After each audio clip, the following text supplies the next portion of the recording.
Hello. I just wanted to touch base with you and say hi and introduce myself. I've got three things I really want to do. I want to tell you who I am and a little bit about myself, and I also want to tell you what I expect from you and what you can expect from me. So let me begin by telling you a little bit about who this Mr. Sexton is. Uh, I'm obviously not your typical aged professor. I've been around for a while. I started teaching in 1964. That's a long time ago. But I've been teaching off and on either at the university level or in a professional setting since 1964. And I teach many different communication courses, sales courses, contract things. I teach a lot of different subjects. Right now I'm teaching these communication classes, and perhaps you've been in another one of my classes and not met me before, but here I am. So I've been around a long time. I've been teaching a long time. There was a period of time when I went into business, and I was in business a long time. That's the advantage of age. You can do two things for a long time. But I worked in business for a long time, and maybe because of that, I might have a little different approach to this teaching thing. I know I noticed a change from 1964 to 2016 and 2017. Much of it is from a practical point of view. Maybe sometimes you might see me as kind of hard-nosed. I don't mean to be, but I've been in business a long time, and I know that what I'm talking about is real stuff. It used to be that when I was teaching, I would think, man, I wish these students would trust me and believe what I'm saying. But I hadn't really done that much of it myself.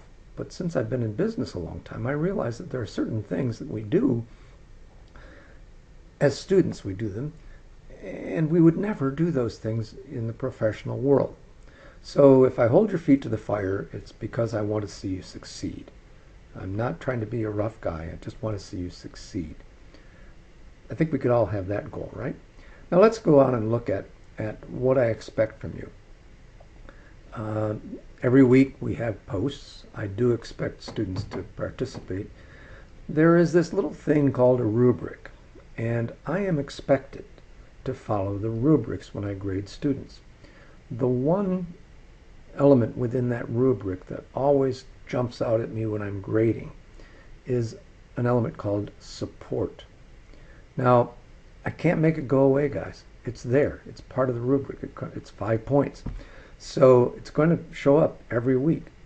When I'm reading your posts, I'm always looking for some sense that you understand the weekly reading, that you've used the text in some way to support what you're saying, that you have connected the dots between your own thoughts and the text, that when you define a term within the course, that you use materials from the course to define those terms. Even if you're asked to give it in your own words, you're simply paraphrasing what you've read. So it's very important that you cite and reference your sources, especially when you're defining a term. But do that whenever you can connect your ideas to the actual thoughts that you brought to the table. That's the biggest issue I find in most classes. Students who connect their ideas to the text usually do a pretty good job. Another thing I would like to ask you to do is to use the section or the subject header format that I recommend. I don't require it, but I find that when students use section or subject headers, they do a much more complete job. They notice things. It's very easy, and I'm this way. If you see something from me that doesn't use subject headers quite often, I might wander. I might not complete everything I want to say. So the subject headers are there to help guide you when you're writing and to guide me when I'm looking at it. It's what we do in a professional world when we write a memorandum. We use subject headers so that people can glance at the entire document, see where it's going, read the entire document. Then once they're done, they can go back and review the parts that they think are important, not read the whole document over again, just find those segments that they think are important. So those are the things that I expect from you. What can you expect from me?